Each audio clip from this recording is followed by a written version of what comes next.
Bueno, buenas tardes. Bienvenidos y bienvenidas a la Cátedra Abierta Filosofía de la Biología. Este es un espacio de diálogo organizado en conjunto por el Instituto de Filosofía y el Instituto de Biología de la Universidad de Antioquia. Esta cátedra, como ustedes ya saben, busca ser un espacio de formación para estudiantes de ambos institutos y una ventana para que el público en general se nutra de las dinámicas académicas de la universidad. Les recordamos además que este es un curso introductorio a la filosofía de la biología y por ello no busca dar o presentar avances en filosofía de la biología, sino que solo es un curso introductorio. Antes de empezar, le agradecemos a la comunicadora del Instituto de Filosofía, Laura Echandía, y el personal de UD Arroba por su colaboración para organizar y proyectar estas charlas. La cátedra Filosofía de la Biología se llevará a cabo todos los lunes que no sean festivos, o sea, hoy es una excepción, y la próxima semana también tenemos una excepción en que no presentaremos el lunes, sino el martes, a las 2 de la tarde, y los interesados en conocer la programación los invitamos a que visiten la página filosofia.uda.edu.co. Allí podrán encontrar toda la información relacionada con este evento. Antes de continuar, queremos leer un comunicado que hemos preparado los profesores del instituto en relación al paro. Duyan, ¿quieres leerlo? Cómo no, buenas tardes. Este es el comunicado. La Cátedra Abierta Filosofía de la Biología continúa desarrollándose en el contexto del paro nacional en Colombia, por tratarse de un programa de extensión de la Universidad de Antioquia con difusión internacional y por tener una agenda definida que incluye la participación de ponentes invitados externos a la universidad. La Cátedra Abierta seguirá realizando y transmitiendo sus conferencias semanales. Sin embargo, cabe señalar que nosotros, el equipo docente encargado, no somos indiferentes a la protesta social pacífica del pueblo colombiano que ejerce y reclama legítimamente sus derechos constitucionales. Repudiamos enfáticamente la violación a los derechos humanos y los excesos desproporcionados de los agentes de la fuerza pública contra la vida e integridad de ciudadanos, especialmente de jóvenes estudiantes, así como la negligencia del Estado para investigar y castigar estas violaciones. Repudiamos también los actos violentos de los infiltrados en las marchas pacíficas y todos los tipos de violencia. Creemos que las razones detrás de estas protestas sociales son legítimas, rechazamos la estigmatización de la movilización ciudadana como mecanismo de participación y solicitamos al gobierno colombiano la sustitución de mecanismos de represión por formas democráticas de discusión y consenso políticos que permitan superar las crisis de orden público y atender los problemas estructurales, sociales, ambientales, económicos, políticos, sanitarios y educativos que motivan los reclamos de la ciudadanía en nuestro país. Gracias, Duyan. El día de hoy tenemos la presentación titulada Retos de la Biología, la síntesis extendida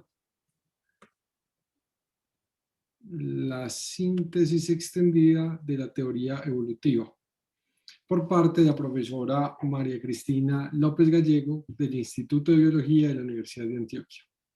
Además, contaremos con la compañía del profesor Camilo Ramírez, Duyan Cañas y quien les habla, Santiago Arango, quienes los acompañaremos en la sección de preguntas. Las personas que nos están viendo, sea a través de Facebook Live del Instituto o de Zoom, pueden hacer preguntas.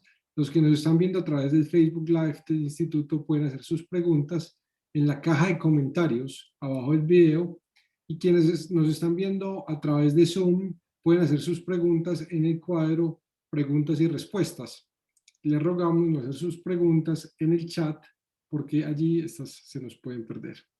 Así pues, le damos la bienvenida a la profesora Cristina. Cristina, tienes la palabra. Bienvenida, muchas gracias.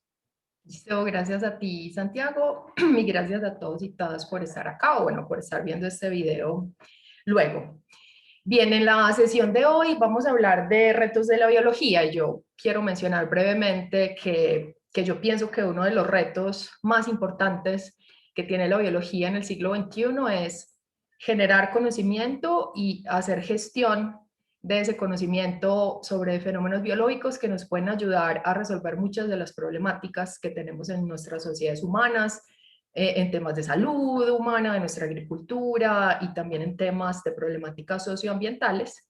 Y yo de verdad creo que ese reto es uno de los más importantes para contribuir a mejorar el bienestar de todas las personas sin distinción en el planeta, y pues por eso me agrada ver que dentro del contexto del paro nacional en Colombia algo se ha discutido acerca de problemáticas socioambientales. En verdad creo que es algo muy importante.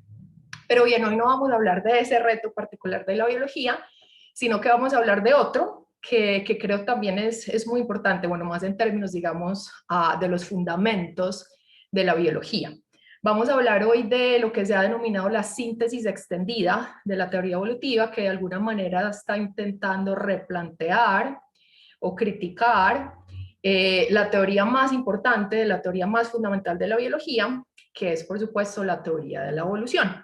Y bueno, también quería hablar de esto, entre otras cosas, porque creo que uno de los retos de la biología y de la filosofía de la biología es hablar más de, o reflexionar más acerca de algunos temas que hasta ahora han sido relativamente poco explorados en la filosofía de la biología. En esta revisión que hace poco estos autores publican, ellos plantean que en la filosofía de la biología hasta el momento se ha dedicado bastante atención a temas como la teoría darwiniana y la teoría de la evolución, pues que por supuesto, como digo, es el fundamento de la biología, a temas de selección natural, unidades de selección, un poco al tema del concepto de gen o el concepto de información en biología.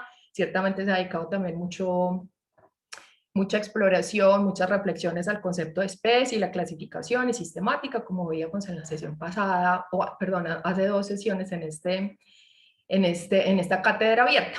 Y sin embargo hay otros temas y áreas de investigación enteras muy importantes en la actualidad, como la biología del desarrollo, la ecología o la misma biología de sistemas, en donde en filosofía de la biología no se ha profundizado mucho. De hecho, pues tú ves un libro de filosofía de la biología y muy pocos de ellos tienen capítulos sobre ecología o sobre biología del desarrollo, pero vamos a ver hoy que algunos de esos temas, de hecho, no solo son muy interesantes en sí mismos, sino que están incluso de alguna manera planteando que debemos replantear la teoría evolutiva.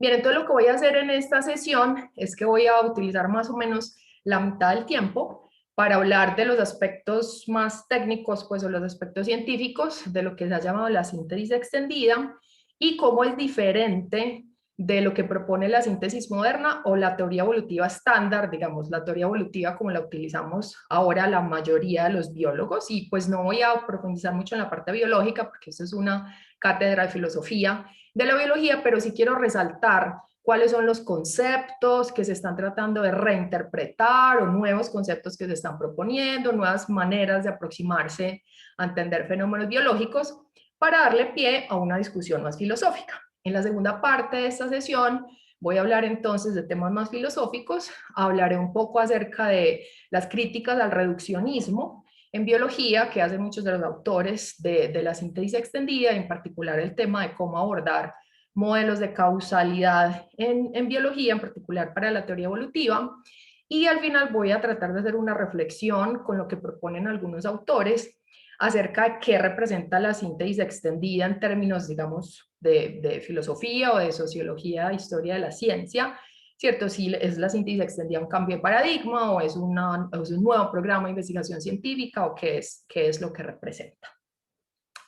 Bien, entonces voy a empezar hablando sobre la síntesis extendida. Bien, yo creo que, bueno, si alguno de ustedes tiene familiaridad con la biología y con la teoría evolutiva, pues seguramente sabrán que hay una historia bien interesante detrás de cómo se forjó la teoría evolutiva que utilizamos hoy, que hemos utilizado en la última parte del siglo XX y en el siglo XXI, que tiene su base en lo que llamamos la síntesis moderna. Que tiene pues también un montón de precursores y pues como de bases de donde surgió. Y pues esto es una simplificación de esa historia, pero lo que quiero resaltar acá es que la síntesis moderna parece ser un ejemplo de unificación de teorías, de conceptos, de modelos en la historia de la biología. En particular, dos disciplinas o dos áreas de investigación que parecían bastante disímiles, bastante aisladas, que de hecho en algunas partes incluso parecían contrapuestas, eventualmente son sintetizadas o son unificadas en una teoría que es más general, con mayor poder explicativo, ¿cierto? Entonces se considera una especie como de éxito, ¿cierto? Digamos, en la historia de la ciencia de la biología.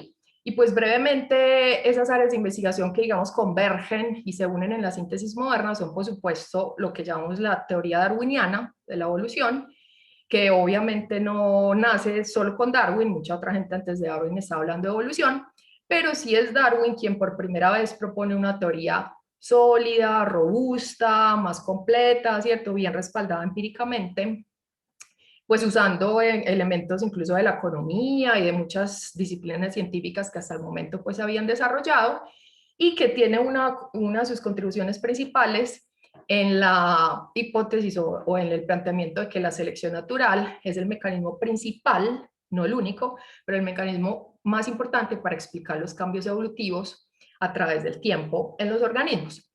Por otro lado, por allá a principios del siglo XX se redescubren los planteamientos de Mendel y empieza a nacer, digamos, la genética clásica, la genética mendeliana, empezamos a reconocer a los cromosomas como los potenciales unidades que transmiten la información, se empieza a hablar de mutaciones, de variación genética, de herencia mendeliana, y como les digo, a principios del siglo XX estas dos disciplinas, los que hablaban de evolución por selección natural y los que hablaban de genética, estaban completamente aisladas, incluso en algunas partes contrapuestas, pero eventualmente en los años 20, 30 del siglo XX se unen en una única teoría, bueno, que tiene muchos postulados, pero les voy a mostrar acá como los principales que son importantes tener en cuenta para la discusión de hoy. La síntesis moderna, que fue pues esta teoría unificada que nació hace casi 100 años y lo que ha ido cambiando a través del siglo XX, que ahora llamamos la teoría evolutiva estándar, propone de manera pues fundamental que los procesos evolutivos o los cambios evolutivos son cambios genéticos, y en particular dice que son cambios directamente de las frecuencias alélicas de una característica en una población. Entonces, bueno, recuerden que los alelos son variantes, digamos, de un gen. Y entonces cuando hablamos de evolución, estamos hablando de cambios en las frecuencias de esas variantes. Unas variantes se vuelven más frecuentes que otras, y es un cambio a nivel genético en una población. Y entonces se propone que hay 4 causas o fuerzas evolutivas o mecanismos evolutivos que son las únicas causas posibles para que haya evolución, que son la mutación, que bueno, de hecho, en último caso es la que genera toda la variabilidad, la deriva genética, el flujo génico, la migración y por supuesto la selección natural. Y de manera breve, para que haya cambio por selección natural dentro de la teoría evolutiva estándar, se proponen que tienen que haber 3 condiciones. Entonces, para que una característica cambie por selección natural, en este ejemplo, la coloración de la caparazón de una especie de escarabajo, primero tiene que haber variación fenotípica, es decir, en la morfología, la fisiología, digamos, las formas, los fenotipos de los organismos. Esa variación tiene que ser heredable, o sea que tiene que estar de alguna manera codificada en los genes, ¿sí? Tenemos que estar hablando de variantes genéticas. Y tiene que haber lo que se llama reproducción diferencial, que hemos discutido en otras sesiones previas en esta cátedra abierta. Es decir, que algunas variantes van a ser más exitosas que otras en un ambiente particular. Y cuando decimos exitosas nos referimos, por supuesto, a que tienen mayor fitness o eficacia biológica en un ambiente particular. Bien, entonces eso es a grandes rasgos lo que propone la síntesis moderna. Y vamos a ver que en las últimas décadas, de hecho hace 40 o 50 años, algunos investigadores, biólogos, científicos, empezaron a proponer que quizás esos planteamientos, esos conceptos, esos modelos no eran suficientes para explicar un montón de fenómenos biológicos que hemos empezado a conocer mejor en este tiempo. En el 2014 salió un artículo en Nature que fue muy interesante porque de alguna manera decanta, digamos, esa discusión que venía de unas décadas atrás, que trataba de responder a la pregunta si la teoría evolutiva necesita un replanteamiento. Y entonces algunos investigadores que estudian ciertos procesos, que ya voy a hablar de ellos, ciertos fenómenos, consideran que esos fenómenos deben ser considerados fundamentales y que sí, definitivamente la teoría evolutiva tiene que cambiar, pero hay otros que dicen que no, que la teoría evolutiva que tenemos perfectamente puede acomodar esos nuevos fenómenos sin tener cambios drásticos. Entonces, de manera breve, voy a repasar cuáles son esos, digamos, fenómenos o esos temas que están en el corazón de la discusión, que como les digo, realmente son temas que se han venido discutiendo desde incluso finales de los años 60 del siglo pasado. O sea, hay muchos investigadores desde hace 40 o 50 años discutiendo sobre esto. Pero solo hasta recientemente, en los últimos 10 años, digamos que esas discusiones han tomado un poco más de forma o han sido más difundidas entre la comunidad científica. Antes de hablar de cada uno de esos temas, quiero enfatizar algo, y es que cuando la síntesis moderna apareció hace casi 100 años, en esa síntesis moderna había científicos que eran genéticos, había paleontólogos, había sistemáticos. De hecho es en masculino porque no había muchas mujeres allí involucradas, o creo que no había mujeres involucradas, por lo menos no de manera importante. Y no había nadie que trabajara en ecología, aunque obviamente había muchos ecólogos en ese momento, y no había nadie trabajando en biología del desarrollo, porque bueno, la biología del desarrollo como la conocemos en este momento no existía hace 100 años. Entonces la síntesis moderna, digamos, surgió en un momento en donde áreas como la ecología y la biología del desarrollo no tenían un gran auge, o por lo menos no existían o no fueron consideradas en esa síntesis. Pero en los últimos 50, 60 años, en particular en la biología del desarrollo, se han realizado un montón de descubrimientos y hemos empezado a entender mucho mejor la ontogenia o el desarrollo en los organismos, y hay mucha información nueva. Igual con la ecología, si bien obviamente investigación en ecología ha existido desde hace mucho tiempo, la ecología, digamos, moderna, con los modelos matemáticos y los conceptos y las teorías que utilizamos hoy en ecología de poblaciones, en ecología de comunidades, no existían hace 100 años, ¿cierto? La ecología se ha desarrollado como la usamos hoy en los últimos 50 o 60 años también. Una de las principales cosas que hemos aprendido es que la ecología o el papel del ambiente, las interacciones entre los organismos y el ambiente, que es lo que estudia la ecología, y el papel del desarrollo son mucho más importantes que lo que la síntesis moderna o la teoría evolutiva estándar han considerado hasta ahora. Y ya voy a profundizar en esto, pero básicamente la síntesis extendida propone que la variación fenotípica, es decir, la variación que vemos en las formas de los organismos, no es algo fijo que está determinado solo por la variabilidad genética, sino que la variación se construye durante el desarrollo, durante la ontogenia, incluso en respuesta a impactos de cambios ambientales. Y bueno, también propone que nosotros podemos tener grandes cambios evolutivos, no porque haya cambios en los genes que codifican directamente para esa característica, sino porque pueden haber cambios en los genes reguladores de los genes que codifican para esa característica. Entonces, bueno, no voy a profundizar acá en esos aspectos biológicos, pero de manera breve, lo que la biología del desarrollo nos ha mostrado es que la ejecución, digamos, del programa genético del desarrollo que está escrito pues en el ADN para el desarrollo de un organismo es algo bien complejo, ¿cierto? No es algo, como plantearían muchos en la síntesis moderna, no es algo fijo, que simplemente es algo que está escrito en los genes y que simplemente se va ejecutando sin variación a medida que el organismo va creciendo y se va desarrollando durante su vida. Uno de los ejemplos clásicos son los de grandes descubrimientos en la biología del desarrollo, son lo que se llaman los genes homeóticos o los genes Hox, que controlan, voy a decirlo así de manera muy simplista, controlan en dónde, digamos, y cuándo se desarrollan como los principales segmentos de los organismos y las principales estructuras en un organismo.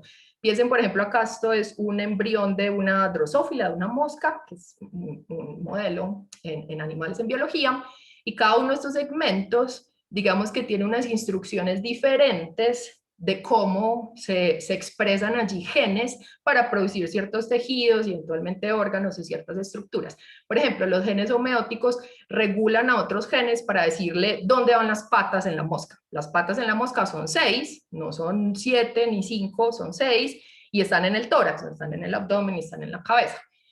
Y esos genes, digamos, indican, dan instrucciones a otros genes. Y cuando digo un gen regula otro gen, estoy diciendo que los genes reguladores, vamos a decir, apagan o prenden otros genes, digamos, que determinan cómo se van a expresar los genes. Y bueno, uno de los principales problemas que tiene la teoría evolutiva estándar, que incluso es una de las críticas que se le hacía a Darwin, es que con esa teoría parece muy difícil explicar grandes cambios fenotípicos. Por ejemplo, la transición de tener aletas a tener patas entre los peces y los primeros tetrápodos que colonizaron la Tierra, los primeros anfibios que colonizaron la Tierra, o la aparición de las flores en las angiospermas, en las plantas con flor. Con la propuesta de que la selección natural actúa sobre la variabilidad genética que va apareciendo al azar y que estos cambios son lentos y graduales, eso parece imposible de explicar o muy difícil de explicar. Pero cuando tú piensas que pueden haber cambios en genes reguladores que pueden tener grandes impactos en cómo se expresan las características en un organismo, eso parece ser más adecuado para explicar esos grandes cambios que algunos llaman novedades evolutivas o innovaciones evolutivas. Y quiero mostrarles acá un ejemplo que a mí me encanta, bueno, que en algún momento incluso trabajé, que es precioso, que muestra la complejidad del desarrollo, incluso los impactos ambientales durante el desarrollo.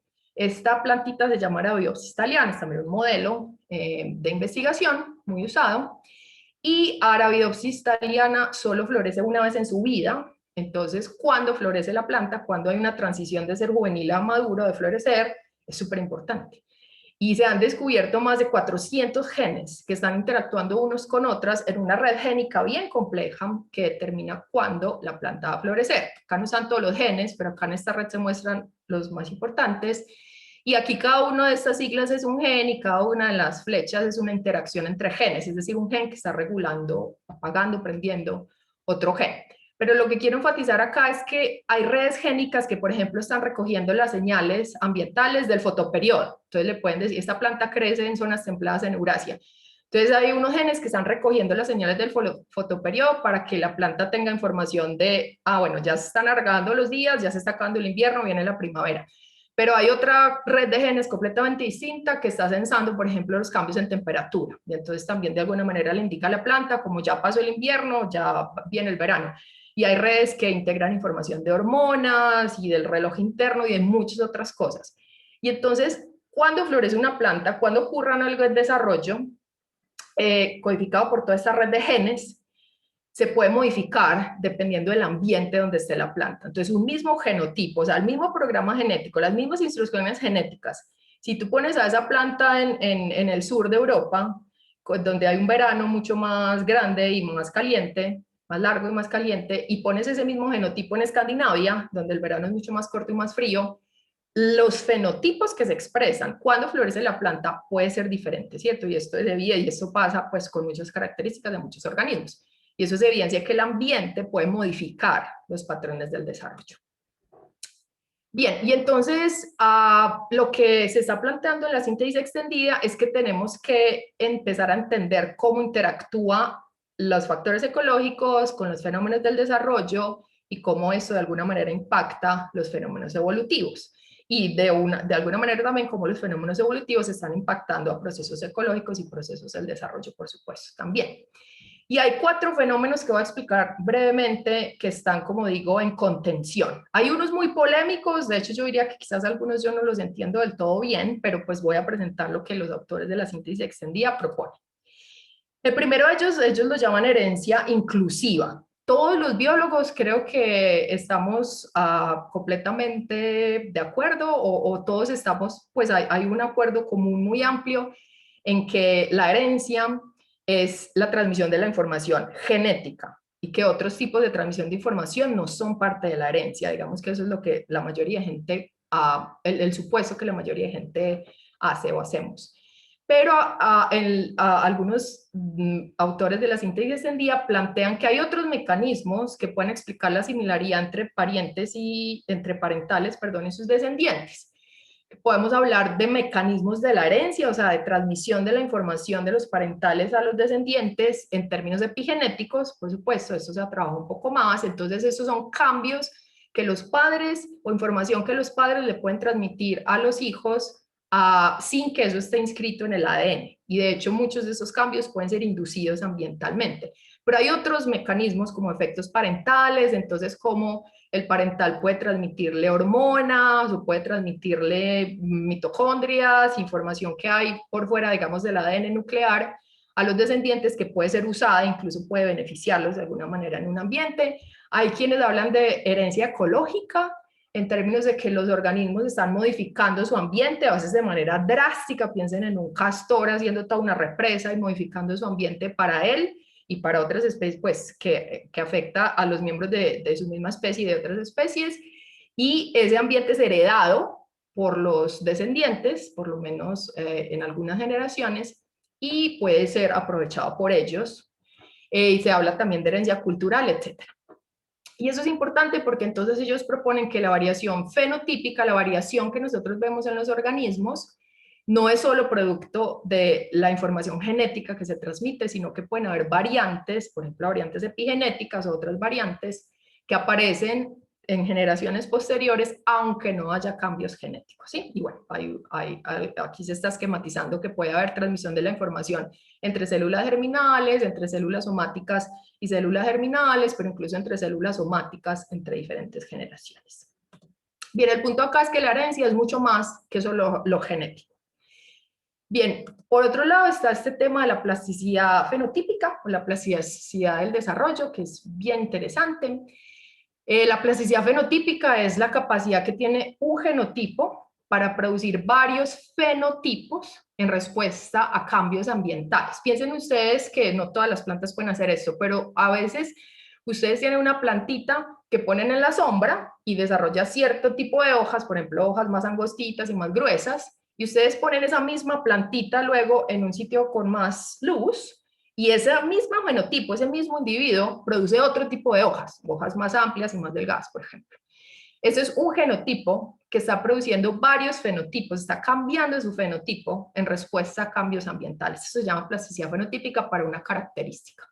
Pero incluso se ha extrapolado a decir que puede haber plasticidad en el desarrollo. Es decir, que un organismo, un genotipo, puede variar su programa de desarrollo, puede variar cómo se desarrolla en respuesta a cambios ambientales. Y hay unos ejemplos hermosísimos. Por ejemplo, miren esta mariposa o esta saltamontes, que en respuesta a diferentes cambios ambientales pueden desarrollarse de manera completamente distinta. Por ejemplo, esta mariposa, estas dos mariposas, tienen el mismo genotipo, pero una se desarrolló durante o sea, se eclosionaron los huevos, pues, y se desarrollaron durante el verano, y otra durante el invierno. Entonces, dependiendo del ambiente en que crecen, digamos, pueden tener todo un desarrollo, todo un programa de desarrollo, digamos, un plan de desarrollo completamente distinto. Y entonces, dicen los de la síntesis extendida, la plasticidad del desarrollo en particular afecta la variación fenotípica que es expuesta a la selección natural. Al fin y al cabo, la selección natural actúa sobre variantes, pero sobre las variantes fenotípicas. Y entonces lo que están diciendo acá es que yo puedo tener el mismo genotipo, pero con diferentes variantes fenotípicas dependiendo del ambiente donde está, y entonces la selección puede actuar sobre diferentes variantes, incluso para el mismo genotipo, si están en ambientes diferentes. Y bueno, un concepto que es un poco más controversial, pero que hay muchos autores que lo apoyan y que incluso han hecho pruebas experimentales acerca de él, es que la plasticidad del desarrollo, la plasticidad fenotípica, puede causar lo que ellos llaman acomodación fenotípica y acomodación genotípica, o incluso un fenómeno que se llama asimilación genética. Y pues, palabras más, palabras menos, lo que propone esta idea es que ante unos cambios ambientales, los organismos pueden expresar nuevas variantes por plasticidad fenotípica o por plasticidad del desarrollo, y luego de que esas variantes son expresadas, viene un proceso de selección que puede eventualmente actuar sobre variantes genéticas que antes estaban enmascaradas, o variantes genéticas que empiezan a aparecer, que de alguna manera entonces la plasticidad fenotípica, digamos que actúa como un buffer, le da como tiempo, digamos, a la selección para actuar sobre los genes, y eventualmente favorecer o fijar un genotipo que antes no se expresaba en la población. Y entonces, de alguna manera, lo que ellos están planteando acá es que lo que la teoría sintética asume es que siempre primero está la variación genética y luego actúa la selección natural sobre la variación genética. Pero ellos están diciendo, no, aquí primero aparece la variación fenotípica, luego la selección sobre los genes, ¿sí? Entonces ellos dicen como que el fenotipo puede de alguna manera direccionar la selección sobre variantes genéticas. De nuevo, esto es un tema bien controversial, pero hay incluso ejemplos experimentales en donde esto parece estar sucediendo. Bien, por otro lado tenemos este tema de sesgos del desarrollo, en los cuales se propone, pues, o por definición se propone que un sesgo en el desarrollo es cuando los fenotipos que se expresan en una población están limitados por la ontogenia. Básicamente lo que ellos dicen es que no cualquier fenotipo puede aparecer en cualquier población. Y esto es diferente a lo que plantea la síntesis moderna o la teoría evolutiva estándar, porque la teoría evolutiva estándar asume que las variantes aparecen al azar, por mutaciones. Y entonces tú tienes, no sé, artrópodos que tienen 6 patas y 8 patas y 10 patas, pero perfectamente podrían aparecer variantes que tengan 15, 22 o 23 patas, ¿cierto? Pero eso no sucede, ¿cierto? Hay ciertos fenotipos que, digamos, parecen ser más probables, porque en el desarrollo hay ciertas cosas que se limitan, ¿cierto? Como que no cualquier cosa puede suceder, por, bueno, otras razones en las que no voy a entrar en este momento. Pero entonces lo que proponen, si esto es algo, digamos, común que sucede en la naturaleza, es que entonces las variantes fenotípicas pueden ser de alguna manera direccionadas por el desarrollo y por ende entonces alterar los patrones de selección, o por lo menos alterar la variabilidad sobre la cual actúa la selección natural. Y finalmente tenemos este concepto más de la ecología que se llama construcción de nicho. Este concepto plantea que los organismos modifican sus ambientes a veces de manera drástica o modifican sus nichos ecológicos. Y si es verdad que el ambiente es el que determina los patrones de selección natural y los organismos están modificando su ambiente, entonces eso quiere decir que los organismos de alguna manera están modificando los patrones de selección, ¿cierto? A los que están sometidos en sus ambientes particulares. Entonces, de alguna manera plantean que los organismos codirigen sus cambios evolutivos al modificar su ambiente hasta cierto punto. Y bueno, toda la terminología que estoy utilizando acá es terminología sacada de los artículos de esos autores. Y bueno, estoy haciendo la traducción al español, pero esos son los términos, los conceptos y las propuestas que plantean algunas de las personas de la síntesis extendida. Entonces, para terminar esta parte, brevemente, bueno, les voy a hablar de cuáles son los planteamientos de la síntesis extendida, porque lo que sucedió durante mucho tiempo, como les digo, estos conceptos se está hablando desde hace 40 o 50 años, pero la impresión de muchos científicos, los que critican a los de la síntesis extendida, es que son como conceptos aislados, como que temas que sí, pues plantean algunas cosas interesantes, pero no tienen ninguna conexión, no necesariamente se pueden, digamos, como unificar en una teoría. Y entonces, hace unos 10 años más o menos, algunos investigadores se dieron a la tarea de tratar de unificar todo esto, todas estas críticas o todos estos nuevos fenómenos o todas estas nuevas ideas en una teoría, digamos, ya más sólida o más clara. En el 2007, Massimo Pigliucci, que es un biólogo y filósofo, publica un artículo en donde él por primera vez usa este término de necesitamos extender la teoría evolutiva, y entonces lo propone como la síntesis extendida de la teoría evolutiva. Escribe otros artículos en años posteriores y luego en el 2010, junto con este científico Gerd Müller, publican un libro que se llama La síntesis extendida de la evolución, en donde invitan a un montón de autores que han estado trabajando en estos temas y tratan, digamos, como de hacer por lo menos una compilación de temas en ese momento. En el 2010, entonces, bueno, esto es en realidad una figura de un artículo del 2009, lo que Pigliucci y colaboradores están planteando es que la teoría evolutiva necesita una expansión, por eso lo llaman la síntesis extendida. Básicamente él utiliza este diagrama de Venn para esquematizar cómo considera él que ha sido el cambio en la teoría evolutiva a través de la historia. Entonces él dice que hay ideas, conceptos, modelos que eran parte primero de la teoría darwiniana, que está aquí en el circulito azul, que luego la síntesis extendida, digamos, se expandió y ahora es el circulito rojo, ese conjunto de ideas, modelos que hacen parte de la teoría evolutiva, y lo que necesitamos ahora es hacer otra expansión más, que es el circulito verde, para acomodar nuevos conceptos, nuevas ideas, nuevos modelos. Y de hecho, entonces él considera que lo que necesitamos en este momento es completar o hacer más extensa la teoría evolutiva y que en el futuro se seguirá extendiendo más, ¿no?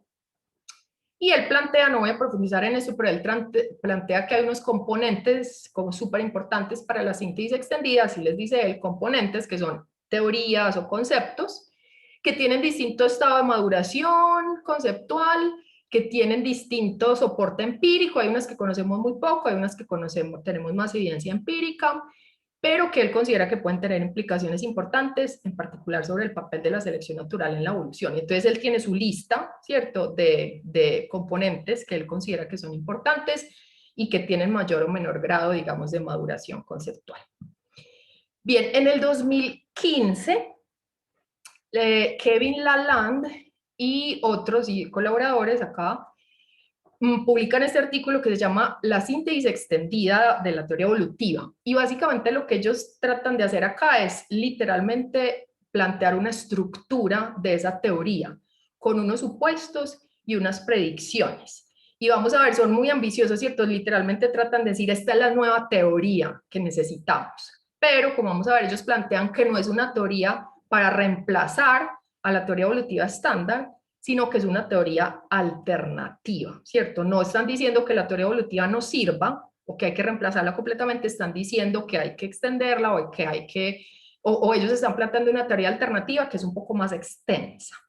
En breve, lo que ellos están proponiendo es que la teoría evolutiva estándar, y este es como el esquema que utilizan, la teoría evolutiva estándar tiene unas causas, que son los mecanismos evolutivos, que cambian las frecuencias alélicas, que producen, digamos, cambios genéticos, que explican los cambios evolutivos, que son la mutación, la selección, la deriva, el filogénico, los que les mostré al principio, pero que esos a su vez tienen otras causas subyacentes, como los sesgos en el desarrollo, la construcción del nicho. O sea, estos son procesos que son causa de la selección o incluso de otras fuerzas evolutivas como la deriva, el flujo genético, o sea, que están teniendo un efecto directo sobre los patrones de selección o sobre los patrones de deriva genética, y que a su vez estos tienen otras causas subyacentes, como por ejemplo las nuevas variantes fenotípicas que aparecen por plasticidad,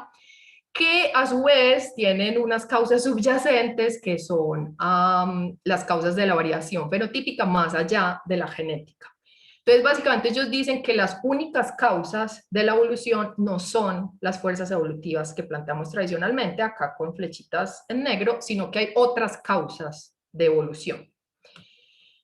Y ellos plantean que hay unos conceptos unificadores, uno que es causalidad reciprocal, que voy a hablar más adelantito, y otro que ellos llaman desarrollo constructivo. Con todo lo que les estaba explicando ahorita de plasticidad en el desarrollo, de construcción de nicho, de todas estas bases conceptuales, ellos plantean que el desarrollo de un organismo es controlado por la información genética, sí, por supuesto, pero además que los organismos responden a factores internos y a factores externos ambientales, e incluso pueden causar cambios en el desarrollo en términos por señales internas y por señales externas. Y entonces que el desarrollo no es una cosa que es programada, fija, ¿cierto? Que simplemente ese programa del desarrollo se hereda y se ejecuta, sino que hay un montón de interacciones entre el ambiente y el desarrollo y la información genética que modifican y que dejan que los organismos tengan un papel constructivo, un papel creativo en su propio desarrollo y por ende en cambios evolutivos.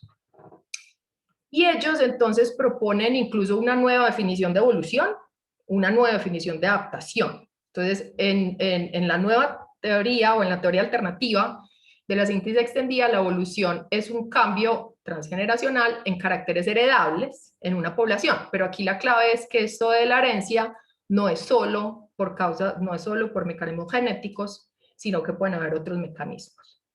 Y replantean la definición de adaptación En la teoría evolutiva estándar, la adaptación es exclusivamente producto de la selección natural y nada más.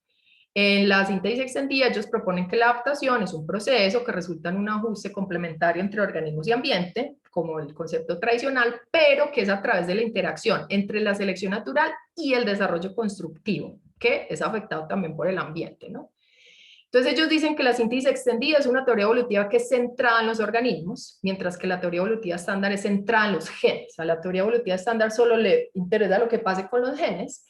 En la teoría extendida interesa lo que pase durante el desarrollo y en la interacción con el ambiente de todo el organismo. Y como les decía, la síntesis extendida entonces amplía las causas que explican los cambios evolutivos. Y bueno, eso es una esquematización que ellos hacen de eso.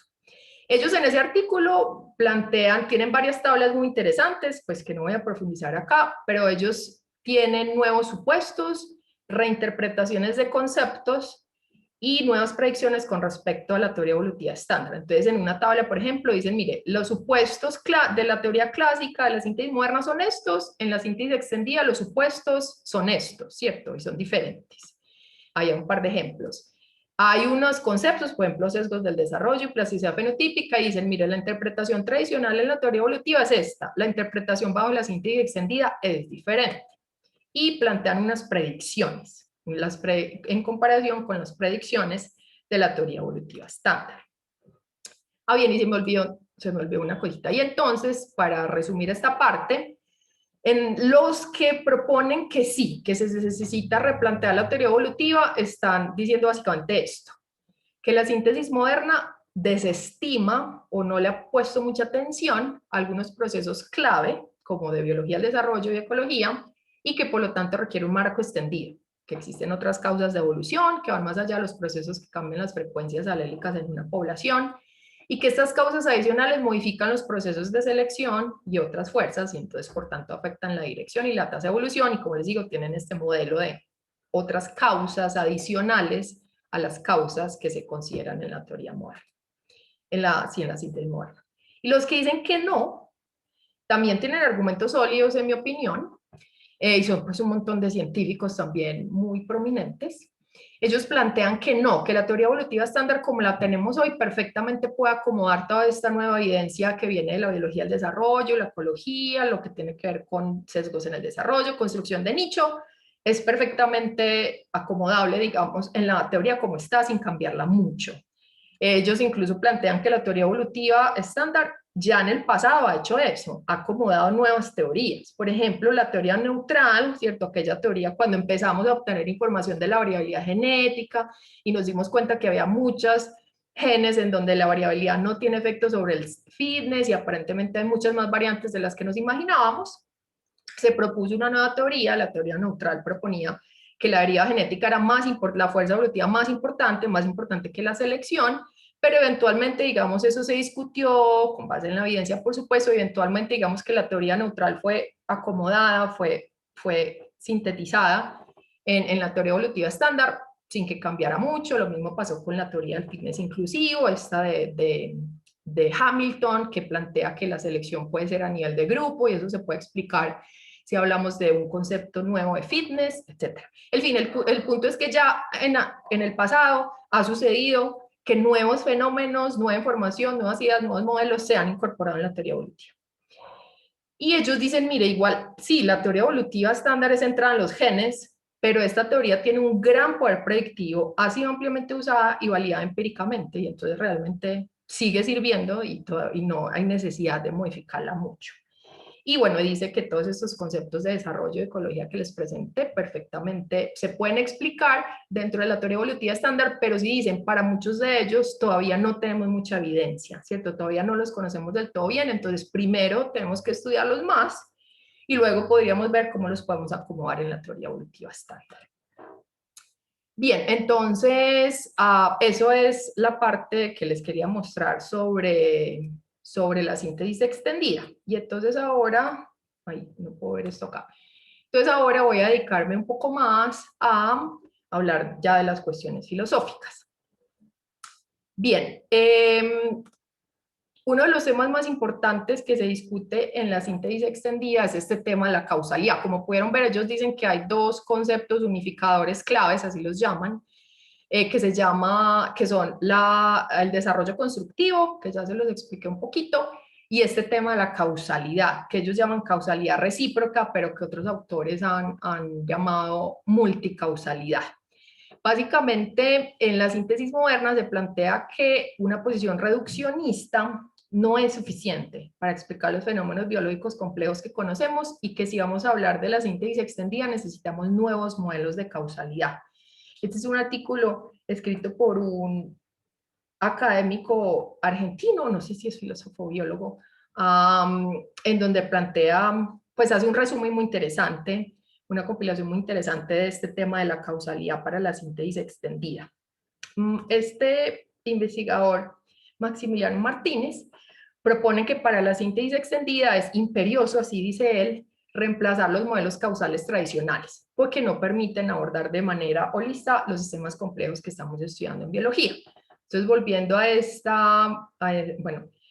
esquema que plantean los de la síntesis extendida, él dice que en la visión tradicional solo se considera que, por ejemplo, el ambiente es como un filtro, ¿cierto?, en donde aparecen agentes de selección que son causa de cambios evolutivos en los organismos, y que otros fenómenos que tienen que ver con el desarrollo, por ejemplo, con la construcción de nichos o algo ecológico, simplemente son efectos de esas causas evolutivas o de esos cambios evolutivos. Pero en la síntesis extendida hay muchas otras cosas que se consideran causas, y entonces tenemos que replantear nuestros modelos causales. En particular, plantea que el modelo binario de causas próximas y últimas simplemente ya no es útil a la luz de la síntesis moderna. Entonces, esta propuesta, que es de Ernst Mayr, de por allá de los 60s del siglo XX, plantea que en biología podemos utilizar dos tipos de causas para explicar las características de los organismos: las causas últimas, que explican por qué una característica está en un organismo, ¿cierto?, y que se relacionan con los cambios evolutivos, y eso es lo que estudia la biología evolutiva. Y están las causas próximas, que nos explican cómo una característica puede aparecer en un organismo, que tiene básicamente que ver con cómo es el desarrollo, la ontogenia, y que eso lo estudian pues otras áreas de la biología, lo que llama de biología funcional o así. Entonces, Martínez y otros dirán que, mire, en este modelo se asume que hay dos tipos de causas, con dos tipos de efectos que son completamente independientes. Una cosa son las causas últimas, que tienen que ver con fenómenos evolutivos, y otras cosas son las causas próximas, que tienen que ver con fenómenos de desarrollo y otros. Y en particular, en este modelo, así como está planteado, las causas próximas, o sea, algo que tenga que ver con el desarrollo, son completamente irrelevantes para explicar fenómenos evolutivos. Pero como vimos en la síntesis extendida, estamos diciendo que hay fenómenos del desarrollo y fenómenos ecológicos que pueden ser causa de cambios evolutivos. Entonces, claramente, eso se contrapone, digamos, a esta propuesta, a este modelo de causalidad.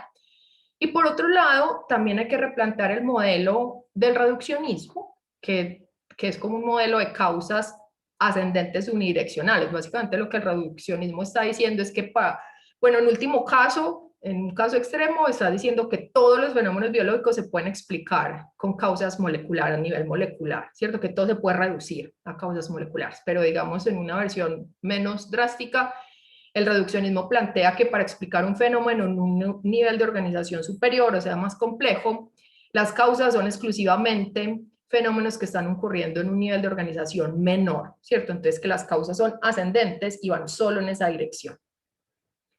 Pero ahora tenemos información, plantearían los de la síntesis extendida, que el contexto en donde sucede un fenómeno en un nivel de organización es muy importante, y pueden haber causas que lo afectan en los niveles superiores de organización, al igual que en los niveles inferiores de organización. Entonces, en una aproximación que no es reduccionista, sino holista, debemos considerar causas para explicar un fenómeno que están en niveles inferiores, pero también en niveles superiores de organización biológica. Y entonces es una aproximación que va de abajo hacia arriba, o ascendente, no sé si lo digo bien, o de arriba hacia abajo, o descendente. Y De hecho, lo que entonces Martínez propone, pues que otros, con base en lo que otros investigadores han propuesto también, es que la síntesis extendida requiere de un modelo causal que sea multidimensional, lo llama él. Básicamente se llama multidimensional porque tú puedes tener causas que explican un fenómeno en diversos niveles de organización y en varias direcciones, o sea, de abajo hacia arriba, arriba hacia abajo, y además en diferentes escalas de tiempo. Es como una especie de mecanismos de retroalimentación entre entidades o eventos en múltiples niveles. Entonces ellos ponen ese esquema en el artículo, él pone ese esquema en el artículo y dice, mire, para usted explicar un fenómeno en un nivel de organización dado, usted puede buscar causas en el nivel superior, en el nivel inferior y en el mismo nivel, que es lo que llama él como del centro hacia afuera. Y de hecho, él plantea, y tú puedes, para entender un fenómeno, tú puedes empezarlo a estudiar en cualquiera de los puntos, en un nivel superior, en un nivel inferior, o en el mismo nivel hacia los lados, y de todas maneras vas a llegar, digamos, por cualquier vía a entender todas las causas de ese fenómeno porque están interconectadas unas con otras. Bien, y él presenta unos ejemplos, varios, yo acá solo les pongo un par. Pero entonces él dice que, por ejemplo, cuando estamos tratando de entender la expresión de los genes en una célula, tú necesitas entender qué está sucediendo en el nivel de las moléculas, digamos, por debajo de los genes, pero que eso no es suficiente para entender cómo se expresan los genes, que para entender cómo se expresan los genes, tú tienes que entender qué está pasando en toda la célula como un sistema y en un nivel superior de organización, ¿cierto? ¿Cuáles son las condiciones en que está esa célula? ¿Qué está pasando con toda la red génica? ¿Qué está pasando con los recursos que tiene la célula para la expresión de genes? ¿Cómo está interactuando esa célula con otras células? Y entonces ese sería un ejemplo en donde hay causalidad ascendente y descendente al mismo tiempo para explicar un fenómeno, por ejemplo, cómo se expresan unos genes en una célula. Y a nivel ecológico está el ejemplo de causalidad recíproca en el tema de construcción de nichos, en donde el ejemplo clásico es lo que hacen las lombrices en el suelo. Las lombrices, bueno, muchas de las especies de lombrices lo que hacen es modificar intensamente el ambiente inmediato donde están. Entonces, modifican la estructura del suelo, la humedad, hacen sus pequeñas caminitos o lo que sea, y entonces ellos están modificando su ambiente. Y entonces, si están modificando su ambiente, pueden estar modificando los patrones de selección, y los patrones de selección pueden estar modificando los organismos. Entonces ellos plantean que ese es un ejemplo de causalidad recíproca, pues que de nuevo es diferente, digamos, a los modelos de causalidad que tradicionalmente se han considerado en la biología y en la teoría evolutiva. Bien, y ya para ir terminando, entonces voy a hablar brevemente de una discusión, digamos, más filosófica de qué significa esto de la síntesis extendida en términos pues como de un cambio científico. Yo sé que aquí la terminología también puede ser controversial, entonces voy a hacer mi mejor esfuerzo por usar bien esta terminología de la filosofía de la ciencia, pero pues podemos discutir más sobre esto en la sesión de discusión. Bien, en resumen, la síntesis extendida, pues entre muchas otras cosas, pero en el corazón está proponiendo que las causas de la evolución no son solo genéticas, ¿cierto? Que hay otros procesos además de la mutación, la selección, la deriva, el flujo génico, que pueden explicar cambios evolutivos y que tienen que ver con el desarrollo y con las interacciones entre los organismos y sus ambientes, que modifican la dirección y la magnitud de los cambios evolutivos, ¿cierto? Entonces, con este planteamiento y todo lo que está alrededor de él, lo que Lalande, este investigador que hizo como el resumen, o está planteando una estructura de la teoría de la síntesis extendida, lo que dice es que ellos consideran, estos son biólogos, en su mayoría no son filósofos, son biólogos, ellos plantean que la síntesis extendida es un marco conceptual alternativo, ¿cierto? O sea, que es una teoría que no se contrapone necesariamente, o que no elimina, no va a reemplazar la síntesis moderna o la teoría evolutiva estándar, sino que es un marco conceptual alternativo más amplio, que tiene nuevos supuestos y tiene nuevas predicciones. Y de hecho, ellos en el artículo 2015 explícitamente dicen que ellos creen que se puede considerar a la síntesis extendida como un programa de investigación científica alternativo sensu lacatos, ¿sí? Es como un programa de investigación científica un poco más amplio, ¿cierto? Con más componentes. Y brevemente quiero hablar de lo que ha sucedido en las disciplinas científicas, digamos, paralelo a toda esta discusión de la síntesis extendida, porque ha sido bien interesante, ¿no? Algunos filósofos de la ciencia o sociólogos de la ciencia plantearían que algo interesante, pues, para entender el cambio científico, ver qué está pasando en una ciencia, es ver cómo van surgiendo nuevas especialidades o nuevas disciplinas científicas, o yo les voy a llamar nuevas áreas de investigación, ¿sí? Y eso ha sido bien interesante. Como les decía, cuando se planteó la síntesis moderna y una buena parte del siglo XX, digamos que los que estudiaban evolución, los que estudiaban biología evolutiva, eran paleontólogos, sistemáticos, ¿cierto? Y siempre teníamos la concepción de que la evolución sucede a largo plazo, ¿cierto? Cientos o miles de generaciones, entonces tú para estudiar selección natural, pues tienes que estudiar el registro fósil o estudiarlo en un marco filogenético, ¿cierto? La evolución estaba como en ese campo de conocimiento. Mientras que la ecología era un campo de conocimiento completamente independiente y siempre la perspectiva era los fenómenos ecológicos son a corto plazo, dentro de una generación o pocas generaciones, y los fenómenos ecológicos no tienen nada que ver con los fenómenos evolutivos, y los fenómenos evolutivos no tienen nada que ver, pues, con los fenómenos ecológicos, ¿cierto? Pues en una gran escala. Pero por allá los 70s, 80s empieza a nacer o se forja una nueva disciplina que se llama ecología evolutiva, porque empezamos a descubrir, por ejemplo, que sí hay casos de cambio evolutivo rápido por selección natural que incluso podemos observar en la naturaleza. Entonces el ejemplo clásico es el cambio evolutivo por selección natural que documentamos en Bistón betularia, en esta polillita en Gran Bretaña, que cambió la frecuencia de los morfos oscuros y claros en respuesta a cambios ambientales por la contaminación, y empezamos a descubrir o a documentar un montón de casos de lo que llamamos evolución rápida, ¿sí? En guppies, en guppies en Trinidad, en los Galápagos,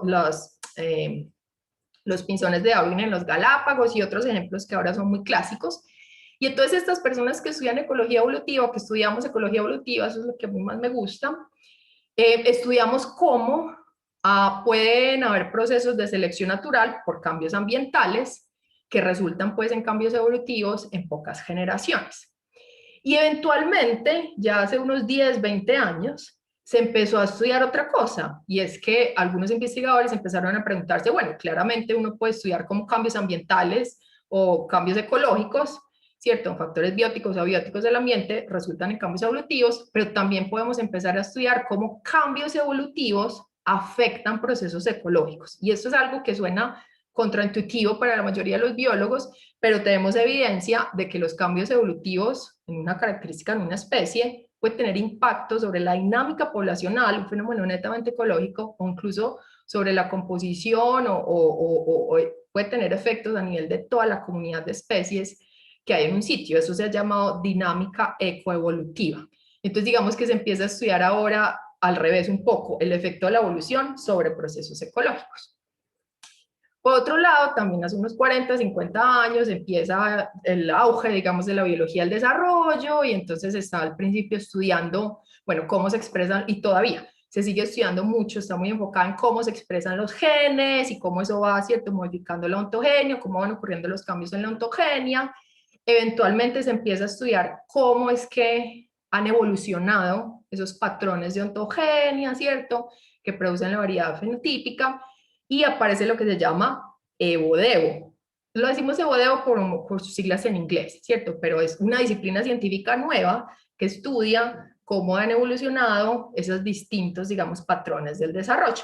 Pero eventualmente y más recientemente nace otra disciplina científica que se llama Devo-Evo. Está tratando de estudiar como el efecto contrario, cómo el desarrollo, los fenómenos del desarrollo, los procesos del desarrollo pueden tener un impacto sobre cambios evolutivos, como lo que estamos viendo ahorita, sesgos en el desarrollo, plasticidad fenotípica, cosas como esas.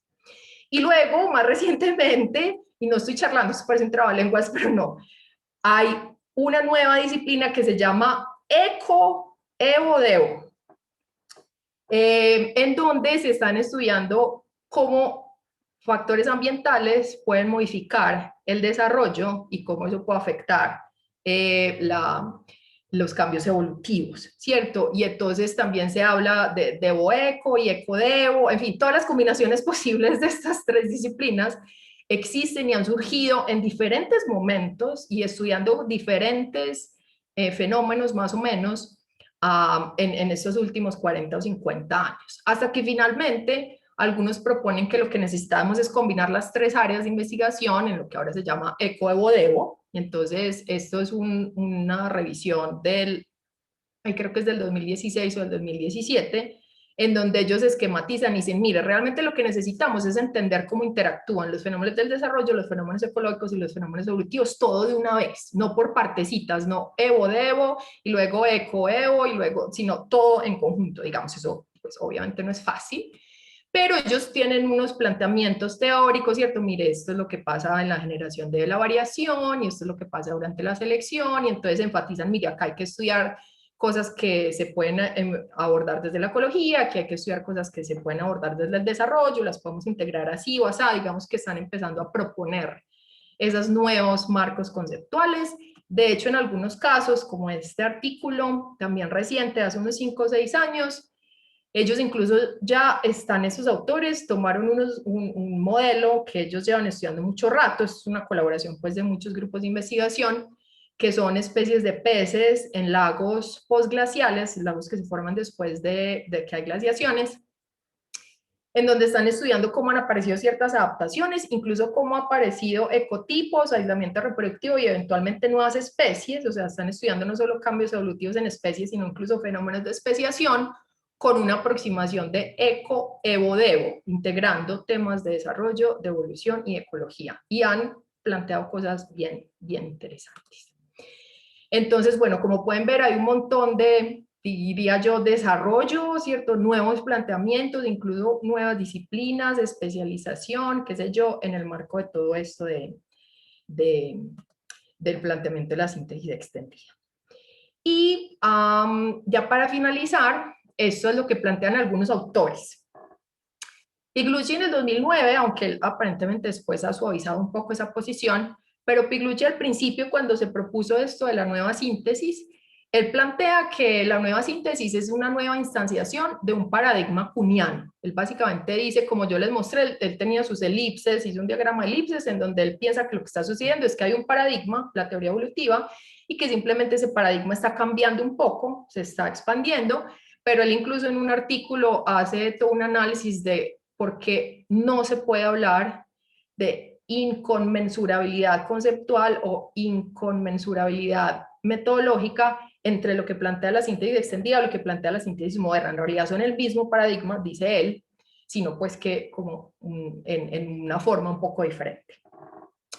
El Alan, como les dije ahorita, los que hicieron como ese compendio en el 2015 y este autor Pio Viani, plantean que la síntesis extendida es más bien un cambio de programa, no un nuevo programa de investigación científica, sino un programa de investigación científica, pues, sensu lacatos, alternativo, diría Lalanne, y Pio Viani dice, es una reforma progresiva de un programa de investigación científica. Entonces ellos dicen, ese programa de investigación científica tiene un corazón que sigue más o menos intacto, digamos, pero alrededor de ese núcleo hay como un cinturón de hipótesis, modelos, teorías, ¿cierto? Que lo sostienen, que lo rodean, y en esa parte de afuera, digamos, que hay cosas que están cambiando. Y pues Pio Viani diría que es una reforma progresiva, según entiendo, porque lo que está cambiando está permitiendo explicar nuevos fenómenos, está generando nuevas predicciones, ¿cierto? Nuevo poder explicativo, digamos.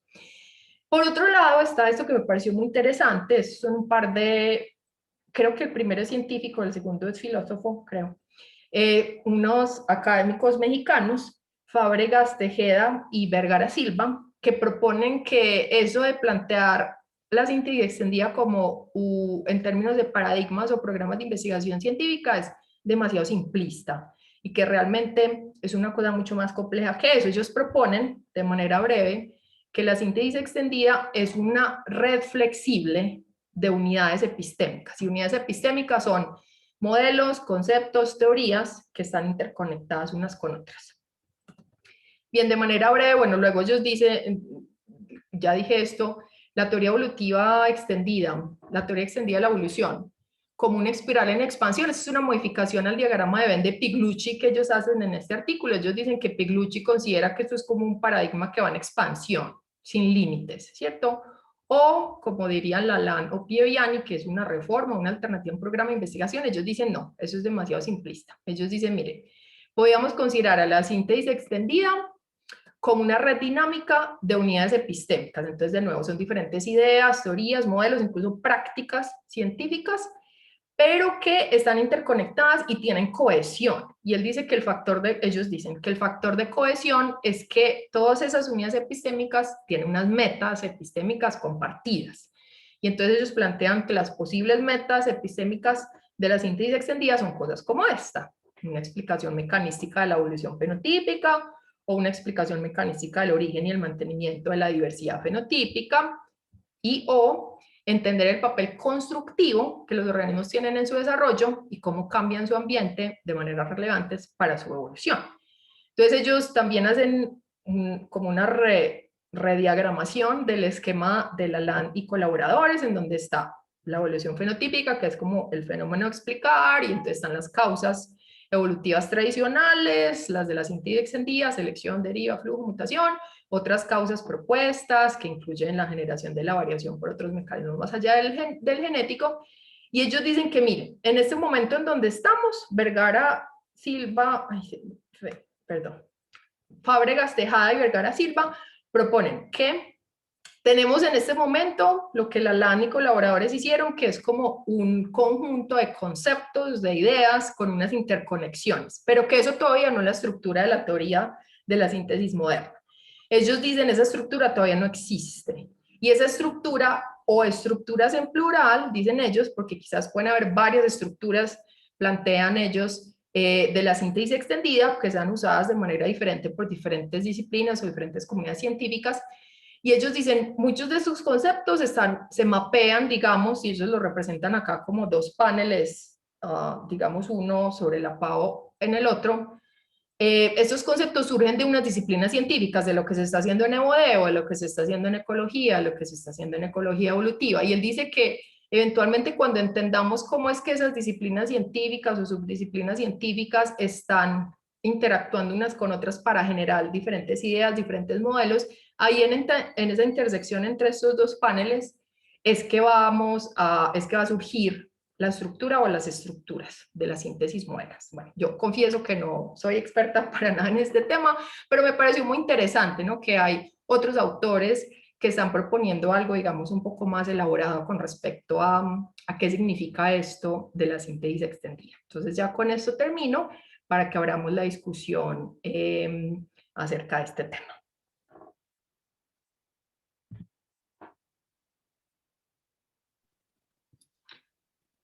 Muchas gracias, Cristina. Excelente tu charla, tu conferencia. Tenemos varias preguntas en Facebook. La primera, que es un comentario, y yo también te voy a hacer simple un detalle. Maximiliano Martínez es colombiano. Lo que pasa es que trabaja y vive en México. No sabía, yo asumí que era mexicano por su afiliación institucional, pero claro, obviamente sí, no tienes que ser mexicano para trabajar en una institución mexicana. Perdón, Maximiliano, qué bueno que eres colombiano. Bueno, y Aimer Díaz nos hace una pregunta muy interesante y dice: ¿es el proceso evolutivo homogéneo a lo largo de todas las formas de vida?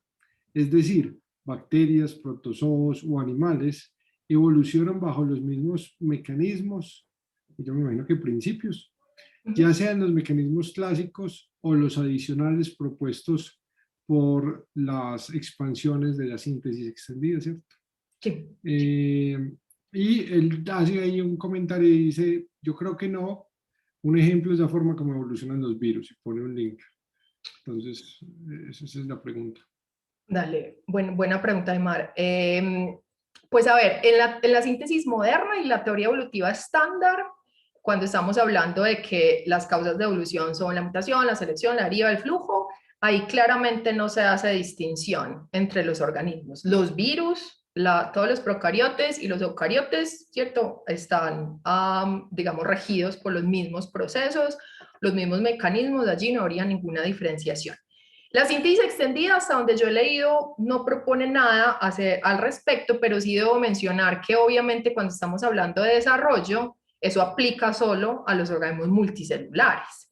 Pues cuando estamos hablando de expresión de los genes que generan diferentes órganos, ¿cierto? Y en diferentes módulos y no sé qué, eso solo aplica, digamos, para plantas, animales, hongos y eucariotes multicelulares. Eso, aunque Camilo me podrá corregir, yo creo que el concepto de desarrollo, como lo estamos planteando acá, no lo utilizan en procariotes, ¿cierto? Obviamente sí se habla de expresión génica, pero digamos de un programa del desarrollo, no aplica para procariotes. Sin embargo, yo me atrevería a decir que cuando los biólogos en general estamos hablando de una teoría evolutiva, por supuesto estamos asumiendo que esa teoría es una teoría para todos los organismos, o sea, no es que para los virus va a haber una teoría de cómo evolucionan y para el resto de los organismos otras, no, normalmente esta es una teoría pues que es el fundamento de toda la biología y es universal.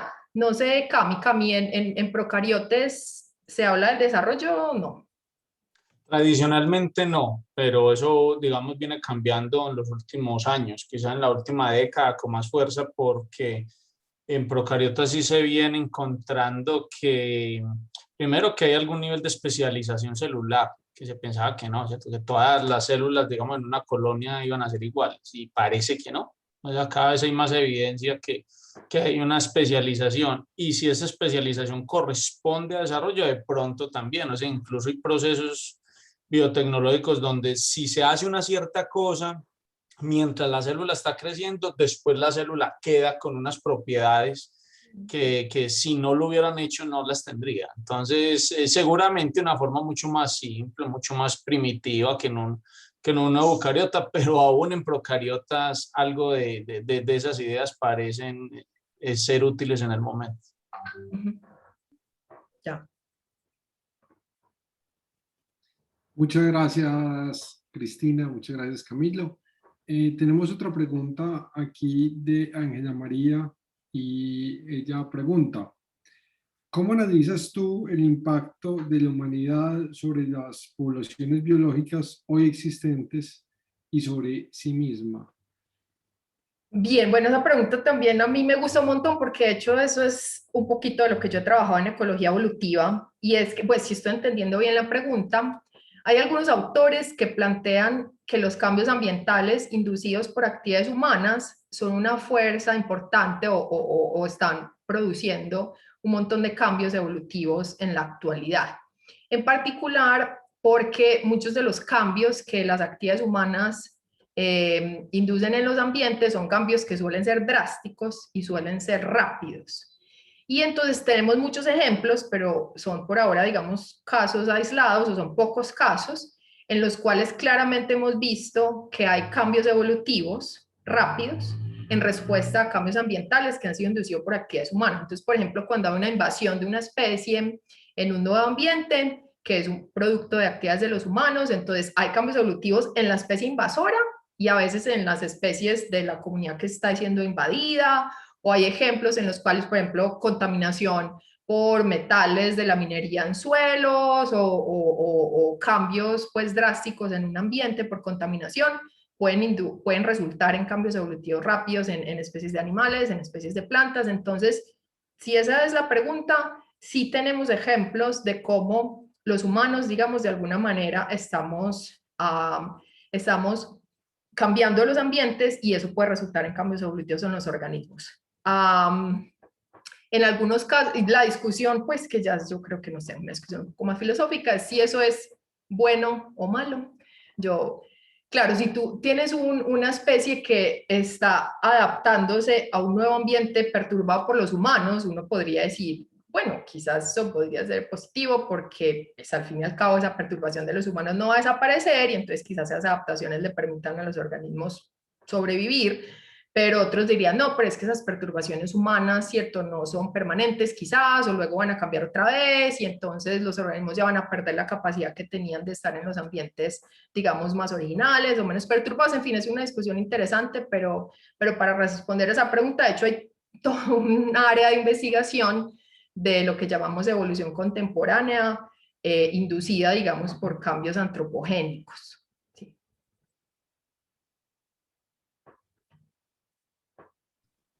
Muchas gracias, Cris. Por ahora no tenemos más preguntas en Facebook. Camilo, tenemos preguntas aquí en Zoom. Sí, tenemos algunas preguntas por acá. Bueno, Cris, lo primero que te hacen es un comentario que agradecen la claridad de tu presentación y que muy buenas las reflexiones. Eso te lo dice Disneyla Navarra. Listo, y ella hace dos preguntas.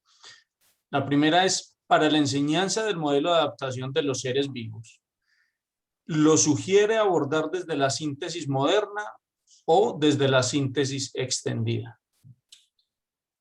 Buena pregunta. Yo enseño sobre teoría evolutiva y ecología en primer semestre a estudiantes de biología y enseño también temas ya de ecología en últimos semestres. Y yo me he hecho esa pregunta muchas veces, ¿no? Como, ¿cómo debería uno presentarle a los estudiantes la teoría evolutiva? Ciertamente mi opinión siempre ha sido que nosotros cuando vamos a enseñar sobre ciencia o cuando vamos a diseñar una actividad de enseñanza-aprendizaje en ciencia, no deberíamos presentar la ciencia como algo acabado, ¿cierto? Perfecto, entonces la teoría evolutiva es así y ya, ¿cierto? O sea, nunca yo creo que es bueno presentarla así porque esto es ciencia.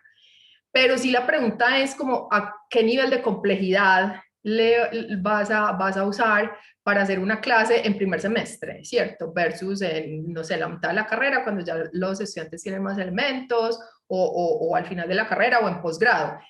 Mi opinión personal es que uno puede presentar la teoría evolutiva, por ejemplo, como está la teoría evolutiva estándar, de manera relativamente simple en el primer semestre, pero tú también puedes expresar que esa teoría evolutiva tiene algunos replanteamientos o algunas áreas que todavía están en discusión y uno puede mencionar, ¿cierto?, que existe la síntesis extendida, pero yo no me pongo en el primer semestre, ¿cierto?, a profundizar en todos estos conceptos que les estaba hablando hoy de plasticidad fenotípica, sesgos del desarrollo, porque ellos todavía no han visto biología molecular, no han visto genética, no han visto otros cursos que van a ser necesarios, ¿cierto? Entonces mi opinión es, no hay que presentar una u otra como la alternativa fija y ya, sino que uno puede ir presentando esto de manera paulatina, ¿cierto? A medida que los estudiantes van adquiriendo más elementos para ir entendiendo la discusión. No sé, Cami, ¿tú qué opinas? Que también eres profesor y también enseñas sobre esto.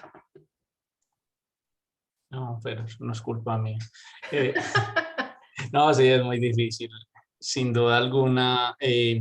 No, yo mismo, pues de pronto lo podemos dejar por un espacio más adelante, si nos quedan tiempo. Yo mismo todavía hago más bien parte del grupo que no ve muy útil hablar hoy de la síntesis extendida. O sea, yo creo que la síntesis no lo ve muy útil con algunos elementos, pues obviamente de matiz. Obvio que hay conceptos nuevos, pero son conceptos nuevos que yo hoy, por lo menos, hago parte más de los que lo ven como que articulan perfectamente dentro de lo que ya traíamos como síntesis extendida, síntesis moderna, por lo menos, digamos, con la actualización de la biología molecular. Parece que a veces son un poco cambios un tanto ornamentales.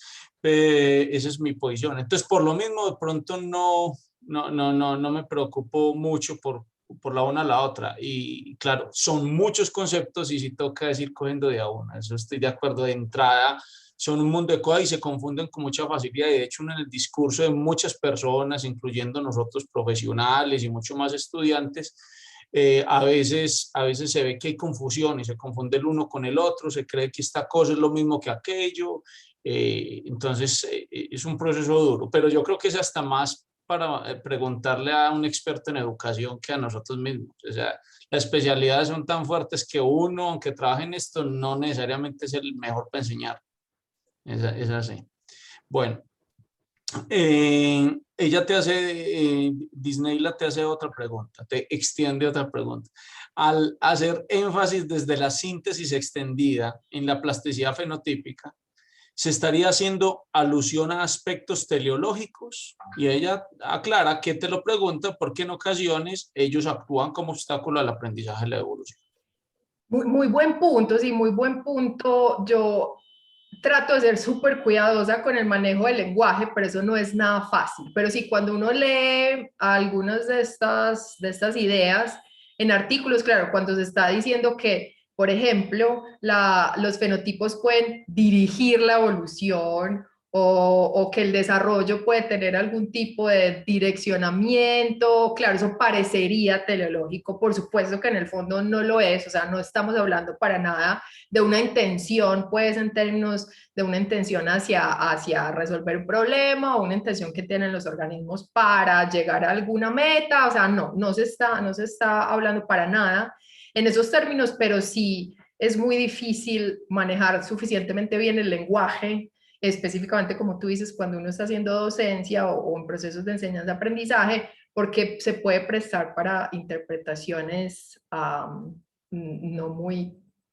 pues, que vayan acorde con lo que están planteando los científicos. Sí. Es un reto importante. Pues que yo diré que no solo la síntesis extendida, a veces cuando uno está hablando de selección natural en la síntesis moderna también se encuentra con problemas de manejo del lenguaje y esto de la teleología, y eso hay que tener mucho cuidado.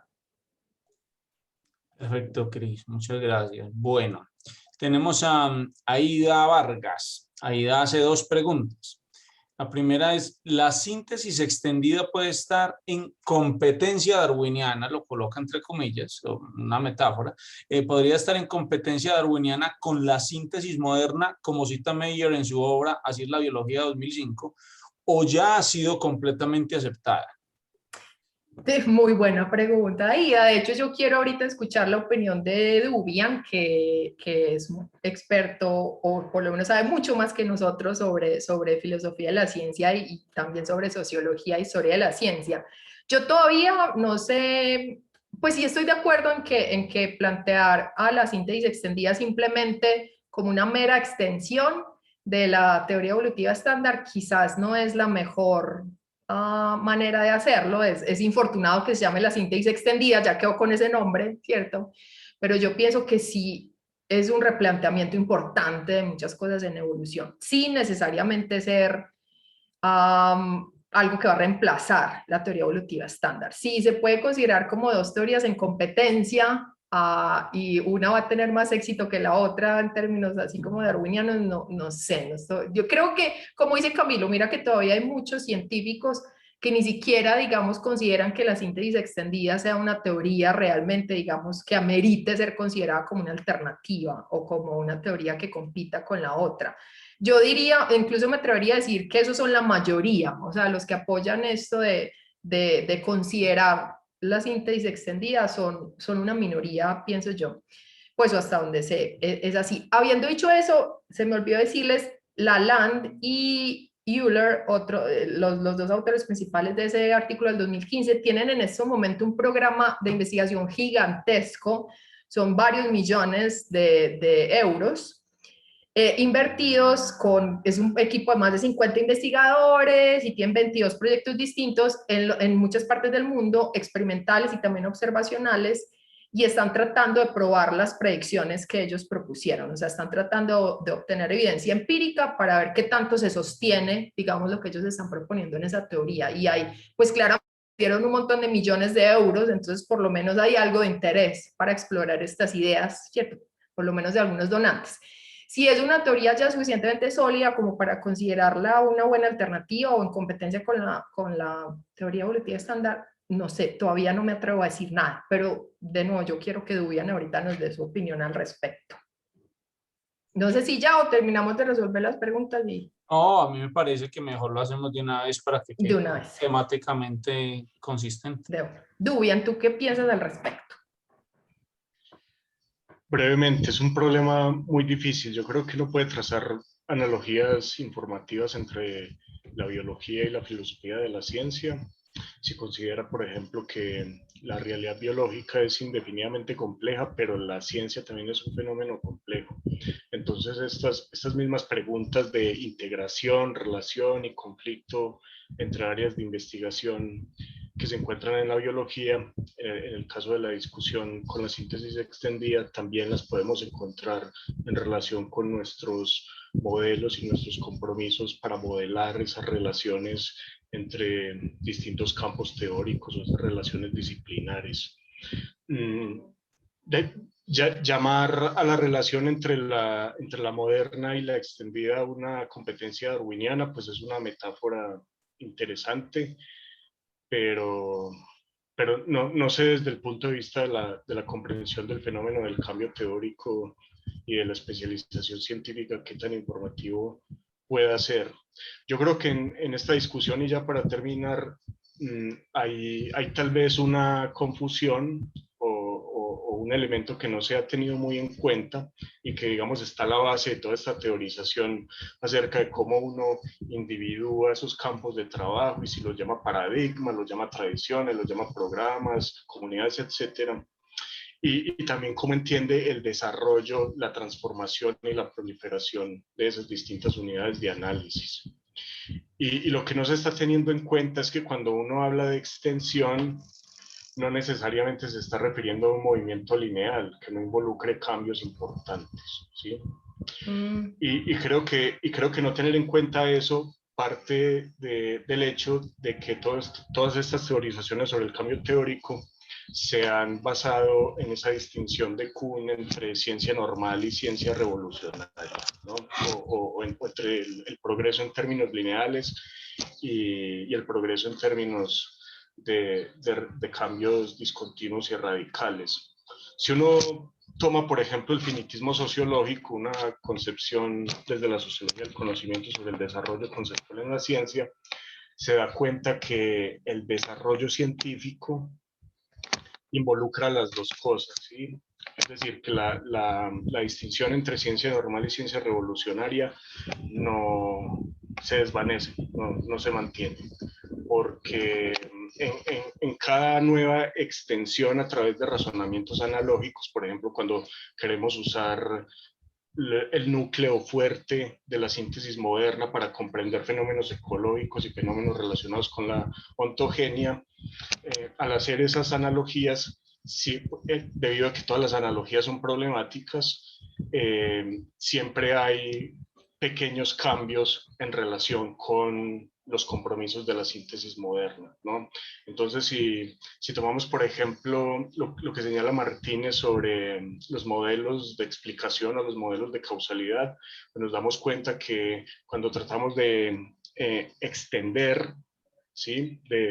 A través de un razonamiento analógico, los ejemplares que nos han servido muy bien en la síntesis moderna para explicar los fenómenos evolutivos y de la herencia, etcétera, a otros terrenos de investigación y también para entender lo que otros terrenos de investigación como la ecología y el desarrollo pueden decir en relación con los fenómenos evolutivos, pues ahí nos estamos dando cuenta que siempre hay cambios importantes, pero eso no significa que esos cambios den lugar a especialidades diferentes sin competencia. Es decir, ese movimiento dinámico o ese fenómeno interaccional es algo que tiene lugar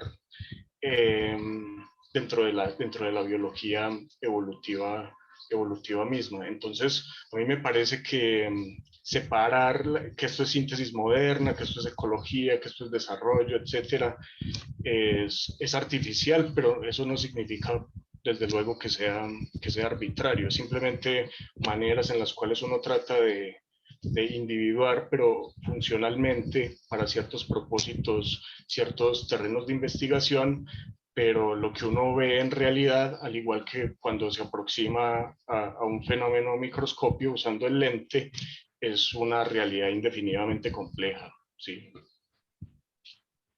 Gracias, Julián. Sí, creo que eso da para muchas discusiones más, ¿no? Además, yo siento que, claro, estas disciplinas muchas están en emergencia, ¿no? Y eso de la síntesis extendida todavía está como en debate, ¿no? Entonces estamos como en el meollo de la transformación o no sé, en el meollo de posibles cambios, entonces todavía es muy difícil de pronto verlo con más perspectiva, no sé.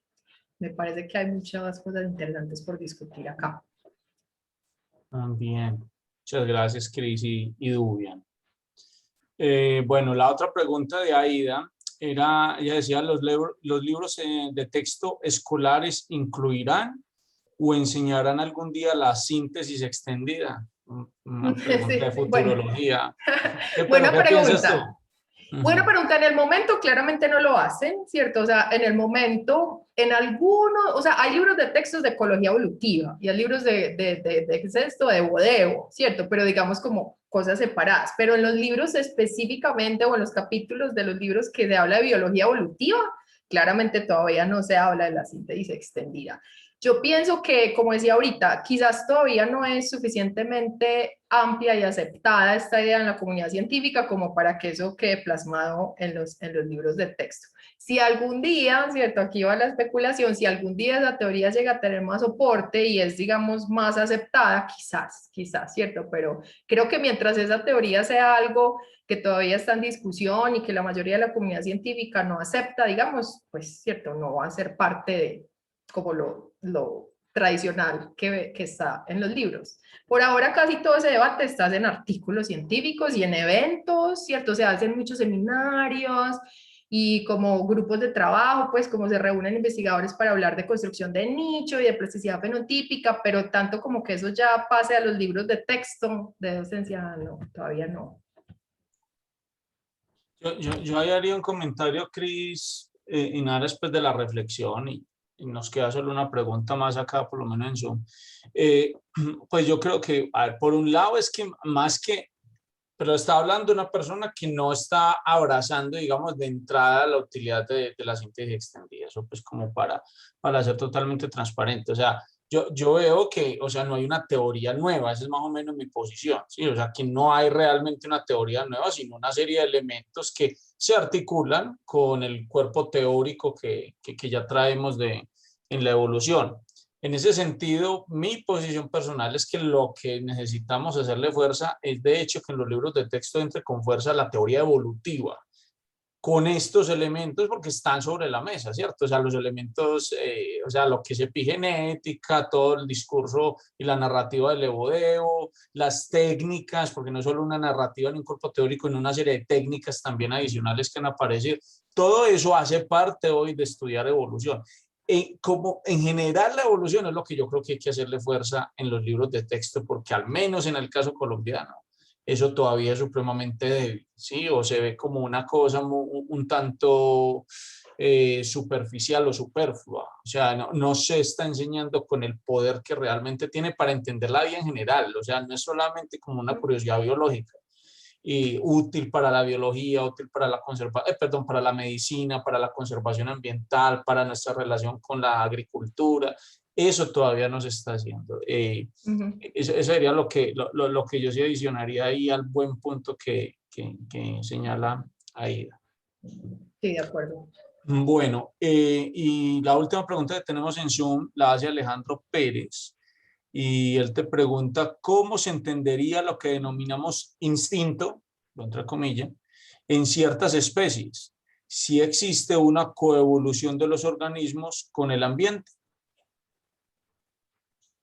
Bueno, no, Santi de pronto nos puede ayudar. Yo no sé exactamente qué es instinto. Yo de hecho trabajo con plantas y entonces sé muy poco de comportamiento animal. No sé exactamente a qué se refieren con instinto en los animales. No sé si se refieren como a comportamientos que son innatos, digamos, ¿cierto? Que no son aprendidos o temas como ese. Si estamos hablando de eso, pues claramente, si estamos hablando de caracteres que tienen una base genética, podemos hablar de evolución sin ningún problema de esas características. Pero no entendí la segunda parte, que si hay coevolución entre los organismos y el ambiente. O sea, coevolución es un término que se utiliza para describir un fenómeno en el cual una especie está afectando la evolución de otra especie, ¿cierto? Es entre dos especies o entre dos linajes que hablamos de coevolución, no entre los organismos y el ambiente. Por supuesto que puede haber cómo un organismo está afectando la evolución de otro, puede ser a través de la selección natural, ¿cierto? Entonces, cambios en el ambiente, que incluye lo biótico, serían las fuerzas o los agentes de selección allí. Pero no sé si estoy entendiendo del todo la pregunta de Santi, no sé, ¿a qué se refieren normalmente cuando hablan de instinto en comportamiento animal? Hola, Cris. No, yo también no tuve muy claro qué quería preguntar, Alejandro. Mm, Porque de todas maneras, o sea, instintos, sí, como tú lo mencionaste, se refieren normalmente a patrones de comportamiento innatos, ¿cierto? que no son aprendidos. Y uno de los ejemplos clásicos de instintos son, por ejemplo, lo que hemos hablado de la imprenta, de que el recién nacido sigue a ese objeto que está al lado suyo cuando está pequeño, ¿cierto? Que es lo que pasaba con los gansos de Conrad Lorenz. Por instinto incluso se considera que el comportamiento de los castores que citabas ahora, muchos consideran que es también un comportamiento instintivo, un patrón de comportamiento que no es aprendido, sino que pues, está ahí instaurado en los organismos. Ahora bien, ya como tú dices, la segunda parte de la pregunta no es tan clara qué quiere decir coevolución, ¿cierto? Y sobre todo coevolución con el ambiente, ahí yo también siento que me pierdo. Lo que muchas veces, tal vez lo que podríamos pensar es que de pronto distintos organismos de distintas especies desarrollan distintos tipos de instintos que les permiten, digamos, interactuar con su ambiente, y de esa manera podemos encontrar instintos similares en distintas especies que no necesariamente se deben a factores hereditarios. Entonces yo creo que así es que yo interpreto esa pregunta, y ya, digamos, después de... Esa es la forma como yo te sé clarificar. Ahora bien, no la sé responder. Yo creo que eso lo podría responder tú. Dale, no sé, o si no tienes una respuesta, pues también podemos dejar así. Pues sí, creo que no. De si de pronto Alejandro puede clarificar un poquito más la pregunta. Sí, no, de todas maneras yo creo que pues igual ya hemos llegado al final de nuestro tiempo. Y no, yo nada más diría que pues si hay patrones, si igual se puede encontrar, por ejemplo, que distintas especies pueden desarrollar o pueden llegar a tener, digamos, órganos análogos, como es el caso, por ejemplo, del ojo en los mamíferos y el ojo en los cefalópodos, en los pulpos. Si eso puede darse en términos de órganos, pues yo no veo por qué no se podría dar en términos de instintos, es decir, de comportamientos. Sí, son características, perdón. Sí, entonces digamos que esa sería mi respuesta de que no veo en principio por qué no podría suceder en términos de principio, sobre todo pues porque, bueno, ya di la razón. Eso normalmente lo denominamos convergencia, ¿cierto? Convergencia evolutiva es cuando hay, digamos, caracteres similares que han evolucionado en organismos poco relacionados en respuesta a ambientes similares, en presiones de selección similares. Y claro, como dice Santiago, si eso tiene una base genética, por supuesto que puede suceder como con cualquier otra característica morfológica, fisiológica, también puede suceder con una característica comportamental, por supuesto que sí. Quizás eso era lo que Alejandro estaba pensando. Bueno, listo. Yo creo que hemos llegado hacia el final de nuestra cátedra abierta. Agradecemos a todos los presentes por sus intervenciones y a todos los que nos ven a través de Zoom y de Facebook Live del Instituto de Filosofía de la Universidad de Antioquia. Les recordamos ver toda la programación en la página del Instituto de Filosofía, filosofia.uda.edu.co. Y antes de terminar, les queremos informar dos cosas. Déjenme comparto pantalla. Entonces, lo primero que les queremos informar es que el próximo lunes también es festivo, entonces no nos veremos el próximo lunes, pero de la misma manera que hoy, que nos vimos un martes, nos veremos el próximo martes. Entonces nos vemos el próximo martes, 15 de junio, en el mismo link de Zoom y por el mismo Facebook Live del Instituto de Filosofía de la Universidad de Antioquia. Ese día tendremos una charla sobre la evolución del conocimiento a cargo del profesor y director del Instituto de Filosofía, Jorge Antonio Mejía Escobar.